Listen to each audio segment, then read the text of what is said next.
Hey there traders, welcome to another market update video. Today is the 22nd of March 2021 and I'm starting off with Bitcoin on the daily chart here. We're just going to start off with a clean chart, see what we can see happening with the moving averages and other indicators.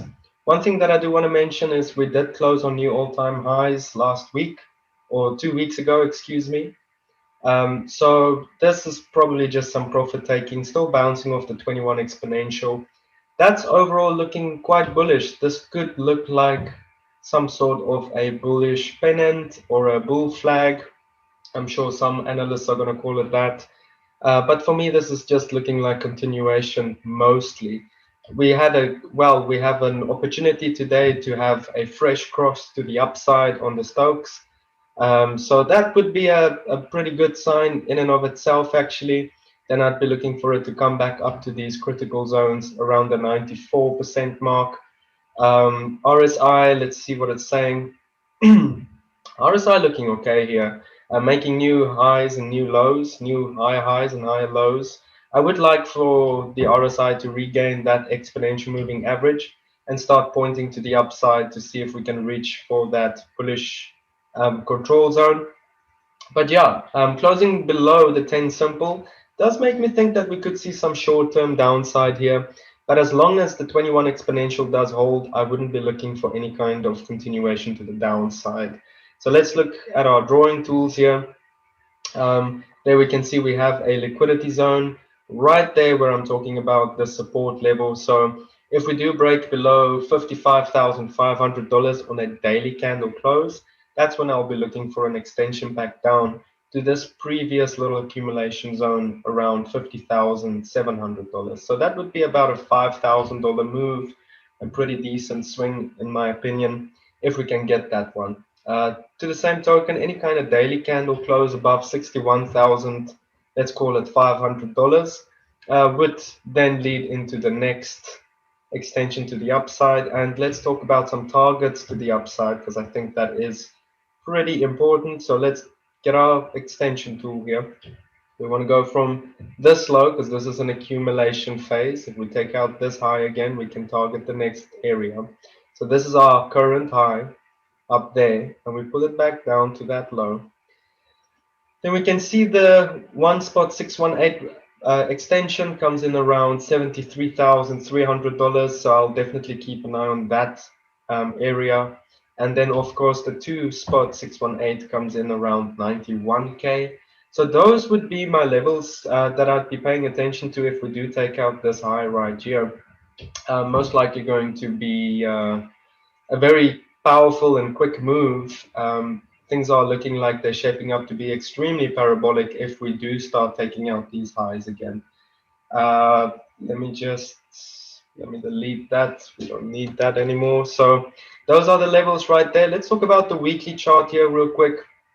Like I said, 2 weeks ago, well, a week and a half ago or so, we did close on all-time highs. So I would look at this as a continuation move really on the weekly. Nothing to be concerned about just yet. I don't see anything that could potentially be in our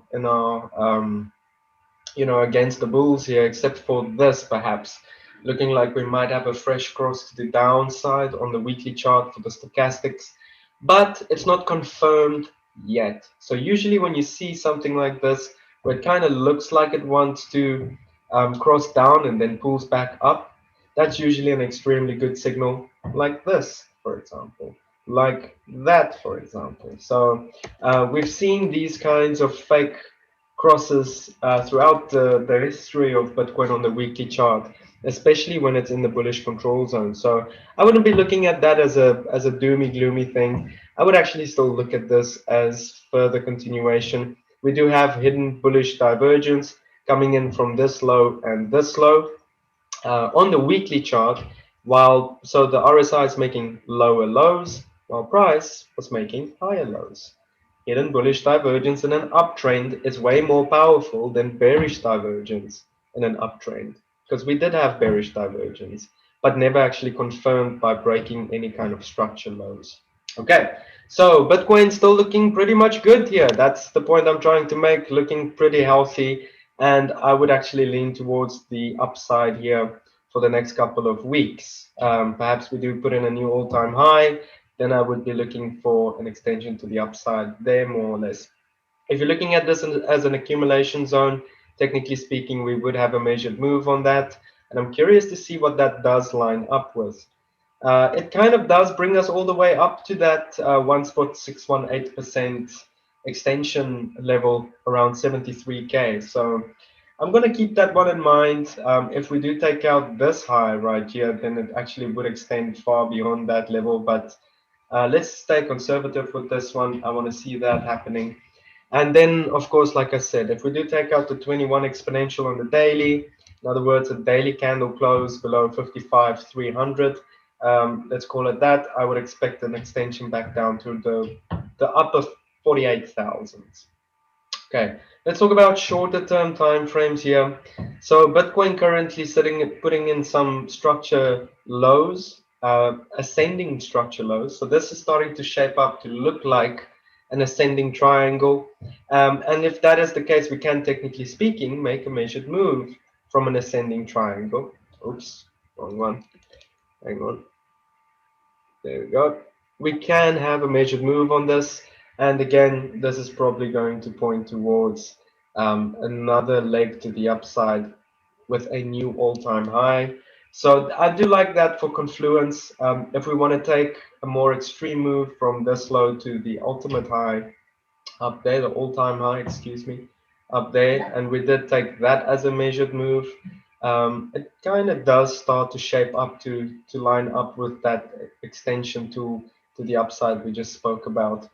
So yeah, looking pretty good here. I would expect Bitcoin to continue actually, unless we take out that 21 on the daily. Okay, let's talk about the next one here.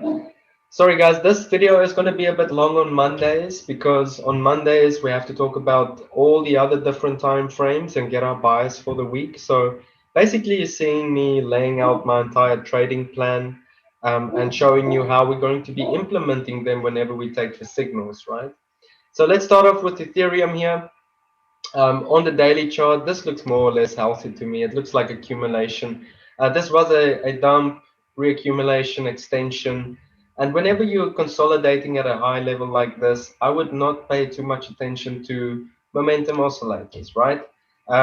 So that's very important to note. As long as this is a very clear level, you can see it right here on the daily chart for Ethereum. As we close above the 21 exponential around 1763, I would remain overall bullish on this one and looking for it to make higher highs. Let's look at the drawing tools here on the daily chart. Like I said, this is my level that I'm paying attention to, previous resistance, holding as support. And then technically speaking, we do have this little liquid zone all the way up here that we should pay attention to moving on to the upside. So yeah, I would say Ethereum probably going to make another bounce to the upside here. Sweeping the lows like this does make me think that we might see it come back down to around these levels, around the 55 exponential on the daily. But you know, it's more or less going to be determined by taking out this pivot point on a daily candle close. So that's point number one. Let's look at the weekly. Weekly looking still more or less constructive, bouncing off the 10 simple. But we have seen this kind of chart before, right? It's the exact same chart as Bitcoin, or most of these coins have very similar charts. So if we don't take out, so here's the thing. If we do take out the spike low of the previous week's candle, which comes in at around 1712, remember that number, 1712, 1712. Let's go to the daily and see what that lines up with. So 1712 lines up with this level right here, ish, around this level ish.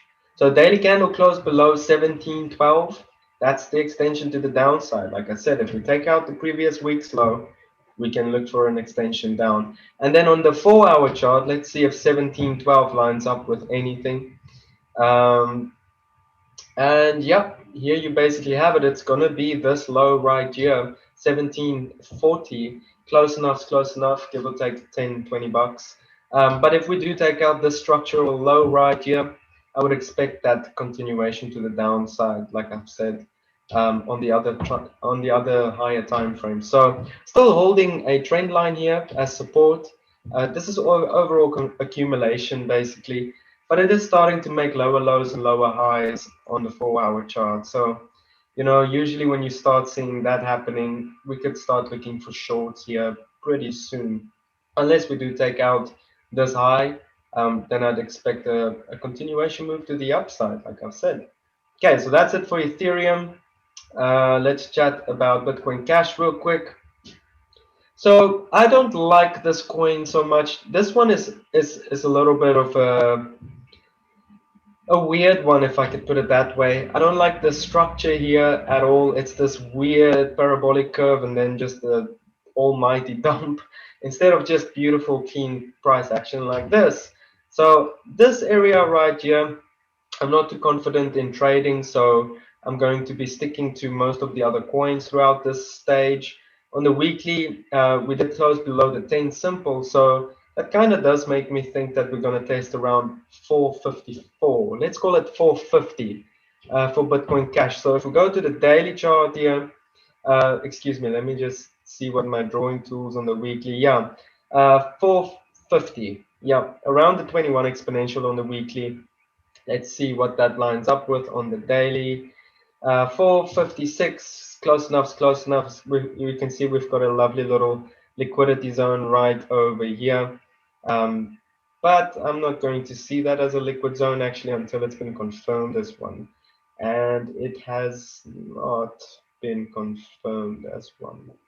It has not been confirmed as one just yet. So could this be a liquidity zone? Let's see. But I think this one probably is lining up for further continuation to the downside here.